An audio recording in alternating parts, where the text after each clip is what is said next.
आज महाराष्ट्र से लौटा हूँ।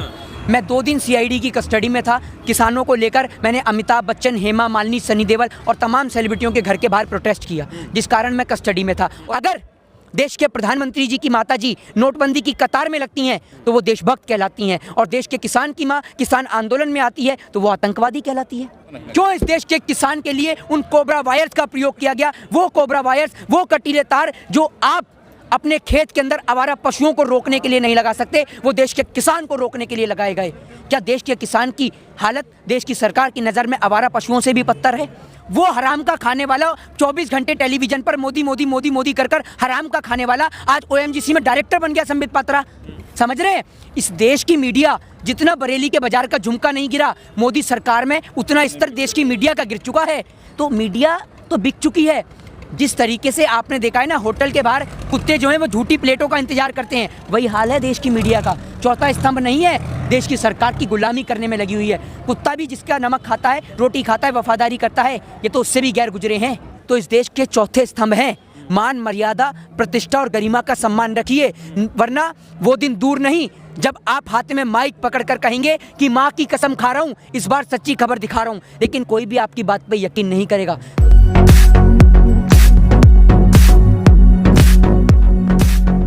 नमस्कार, आपके साथ मैं हूं आकिल रजा। गाजीपुर बॉर्डर पर इस वक्त मैं मौजूद हूं। किसानों का आंदोलन लगातार जारी है। मेरे साथ मोहित शर्मा हैं। मोहित, अब जो है सुप्रीम कोर्ट ने भी इसमें दखल दी है, कानूनों पर रोक लगा दी है, समिति भी गठित की है। कैसे देखते हैं इस पूरे मामले को? देखिए, ये मामला जो है ना, आप लोगों की नज़र में ये मामला सिर्फ कुछ चंद लोगों की राजनीति का हो सकता है, या आप लोग कहें कि ये खालिस्तानी आतंकवादी या पाकिस्तानियों का हो सकता है। नहीं, ये मामला उन तमाम देश के नौजवानों का है, उन तमाम माताओं का है जिन्होंने इस आंदोलन के चलते अपने वीर सपूतों को खो दिया। उन तमाम बेटों का है जिन्होंने अपने पिता को खो दिया। एक बार अपने दिल पे हाथ रख के सोचिए कि ये आंदोलन की समाप्ति के बाद जिन माँओं ने अपने बच्चों को खो दिया, या जिन पिता ने अपने बेटों को खो दिया, उनका घर और परिवार कैसे चलेगा? देश के प्रधानमंत्री जी जब विदेश के अंदर एक हवाई दुर्घटना होती है, वहाँ के लोग मरते हैं तो उन्हें संवेदना पहुँचा देते हैं, लेकिन जब हमारे देश के 60 से ज़्यादा किसान शहीद हो जाते हैं, उनको लेकर देश के प्रधानमंत्री जी चुप और मौन रहते हैं।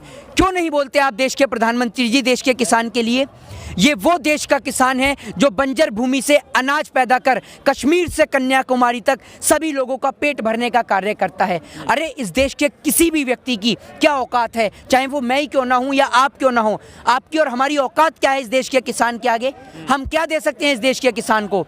लेकिन इस देश का किसान हमें बहुत कुछ देता है, सबसे मेन हमारा पेट भरता है। और आज आपके लिए और मेरे लिए, दोनों के लिए शर्म की बात है कि हमारे देश का किसान हमारी आंखों के सामने सड़कों पर ठंड में, ठिठुरती ठंड के अंदर बैठा हुआ है, और आप और हम उसके लिए कुछ नहीं कर पा रहे। और हमारे देश की सरकार उन्हें संबोधित कर रही है तो खालिस्तानी, आतंकवादी, पाकिस्तानी, टेररिस्ट के नाम से।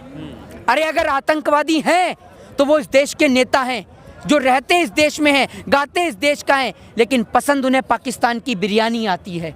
वो हैं इस देश के सबसे बड़े आतंकवादी। एक और सरहद पर देश के जवान सीने पर गोली खाते हैं, पाकिस्तान से लोहा लेते हैं, और देश के प्रधानमंत्री जी उसी पाकिस्तान की बिरयानी खाते हैं।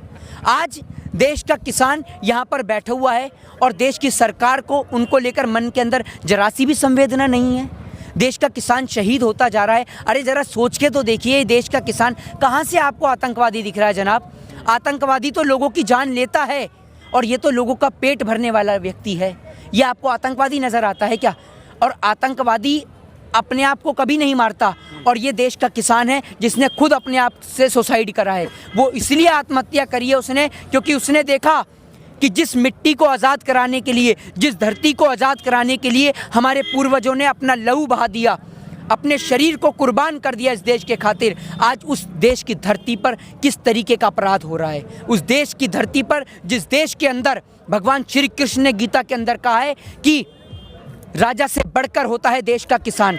राजा सिर्फ अपने राज्य का पालनहार होता है, लेकिन जो किसान जो होता है वो पूरी मानव जाति का तारनहार होता है। तो भगवान श्री कृष्ण ने भगवान से भी बढ़कर बताया है देश के किसान को। और आज उस किसान के साथ इतना अन्याय, इतना जुल्म क्यों, किस लिए भाई?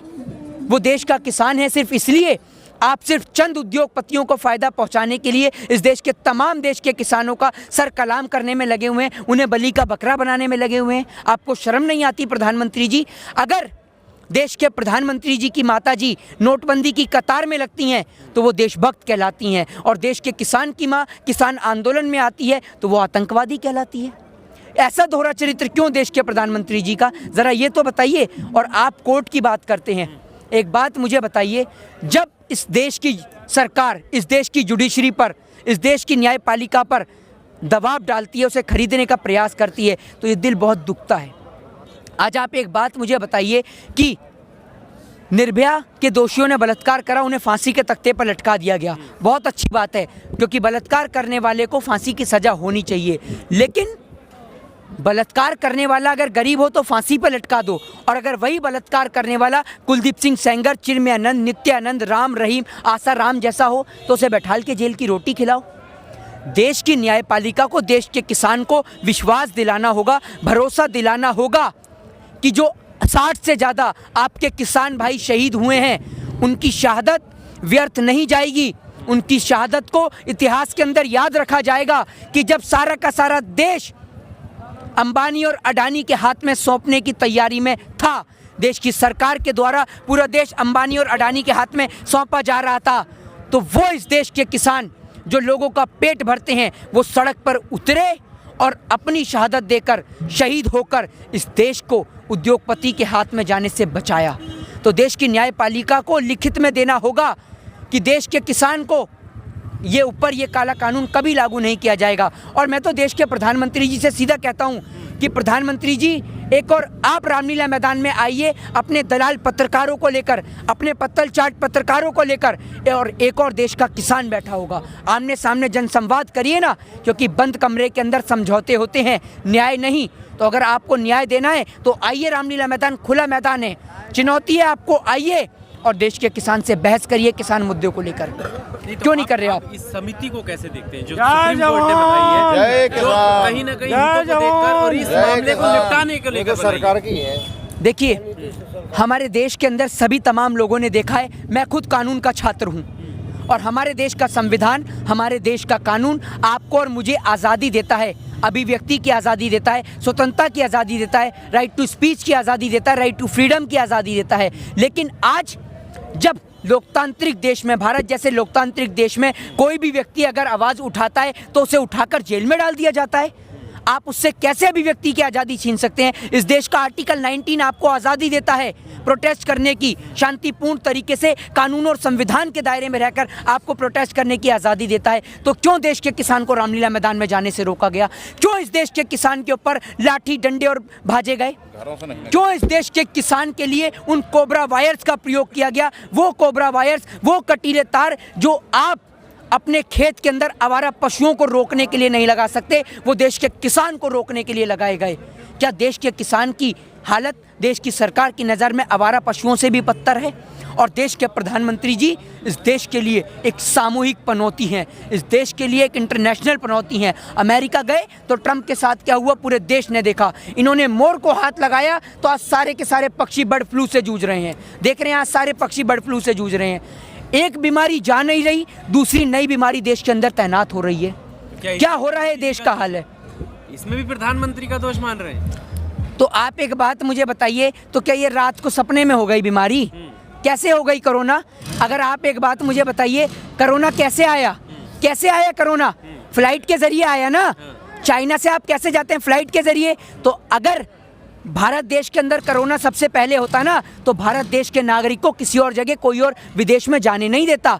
लेकिन भारत देश के प्रधानमंत्री जी तो व्यस्त थे अपने आटा चोर कंस, व्यापम घोटाला वाले आटा चोर कंस मामा की सरकार बनाने में, उस शिवराज सिंह चौहान को मुख्यमंत्री बनाने में व्यस्त थे, जिस कारण पूरे देश को आज कोरोना जैसी महामारी से जूझना पड़ा। और कोरोना कहाँ है और इनके पास कौन सा चूरन है जो देश की जनता को नहीं देते और अपनी जेब में रखे रखते हैं? ये बिहार पहुंचते हैं तो कोरोना गायब हो जाता है, और बिहार से आते हैं तो दोबारा कोरोना हो जाता है। तो ऐसा कौन सा कोरोना है और ऐसी कौन सी पुड़िया है जो आपके पास है और हमारे पास नहीं है? तो ज़रा हमें भी तो दीजिए, हमें क्यों नहीं दे रहे? क्योंकि इनके प्रवक्ता को तो फ़ायदा है। वो हराम का खाने वाला 24 घंटे टेलीविज़न पर मोदी मोदी मोदी मोदी कर हराम का खाने वाला आज OMGC में डायरेक्टर बन गया संबित पात्रा। समझ रहे हैं? इस देश की मीडिया जितना बरेली के बाजार का झुमका नहीं गिरा मोदी सरकार में, उतना स्तर देश की मीडिया का गिर चुका है। तो मीडिया तो बिक चुकी है। जिस तरीके से आपने देखा है ना, होटल के बाहर कुत्ते जो हैं वो झूठी प्लेटों का इंतजार करते हैं, वही हाल है देश की मीडिया का। चौथा स्तंभ नहीं है, देश की सरकार की गुलामी करने में लगी हुई है। कुत्ता भी जिसका नमक खाता है, रोटी खाता है, वफादारी करता है, ये तो उससे भी गैर गुजरे हैं। देखा ना आपने। ये सवाल ये खड़े कर रही है कि कृषि कानून इन्हें मंजूर नहीं, अब सुप्रीम कोर्ट ने जो समिति गठित की है वो भी इन्हें मंजूर नहीं, तो मंजूर पहले मुझे आप उस मीडिया का नाम बताइए, कौन सी मीडिया की बात करते हैं? उस मीडिया की बात करते हैं जिसका चैनल का ऑनर है भारतीय जनता पार्टी के राज्यसभा सांसद सुभाष चंद्रा, या उस मीडिया की बात करते हैं जिसके ऑनर अंबानी और अडानी है, या उस मीडिया की बात करते हैं जिसका ऑनर वो पौने 2 आंख वाला कानिया पौने 2 आंख वाला बाबा रामदेव है? कौन सी मीडिया की बात करते हैं, ज़रा मुझे ये बताइए। है कोई सी मीडिया? या उस मीडिया की बात करते हैं उस पत्रकार दीपक चौरसिया की जो 24 घंटे हिंदू, मुस्लिम, पाकिस्तान, चाइना की बात करता है? तो उन मीडिया का नाम भी तो बताइए। आपके एक सूत्र के कारण कश्मीर से कन्याकुमारी तक पूरे देश के अंदर आतंक फैल जाता है, लेकिन आपके सूत्र का पता ही नहीं चलता। कहाँ है वो सूत्र, ज़रा बताइए। तो आप तो कह देते हैं सूत्रों के हवाले से पता चला, ढूंढते रहिए सूत्र।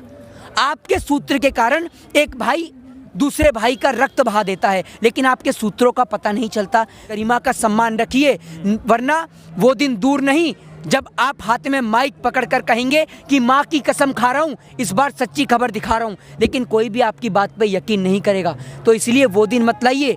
देश के अंदर पत्रकारिता करते हैं तो पत्रकारिता का सम्मान करिए, और देश के अंदर देश के किसान की बात को रखिए, क्योंकि अगर देश का किसान नहीं रहेगा तो बिना किसी बाढ़ के, बिना किसी सुनामी के और बिना किसी प्राकृतिक आपदा के इस देश के अंदर भूखमरी छा जाएगी। ये देश भूख से ग्रस्त हो जाएगा। तो देश के किसान को सम्मान कीजिए और देश के किसान को वापस जल्द से जल्द घर पे पहुंचाने की बात कीजिए। जय हिंद, जय भारत।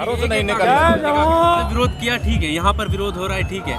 विरोध के साथ साथ आप उन प्रतिनिधि का विरोध करें जिन्हें आपने चुनकर भेजा, जो आपकी बात नहीं सुन रहे। उनका विरोध करने का क्या मतलब है? जो स्टार हैं, जो फिल्म सिटी में है, या जो अलग व्यापार कर रहे हैं, इन सब। देखिए, मैं अभी आज महाराष्ट्र से लौटा हूँ।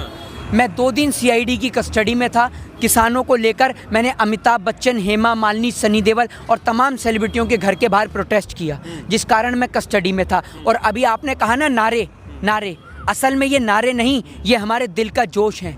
और हमारे देश के लिए, हमारे गौरव, हमारे लिए हमारे मान सम्मान की बात है इस देश का जवान और इस देश का किसान।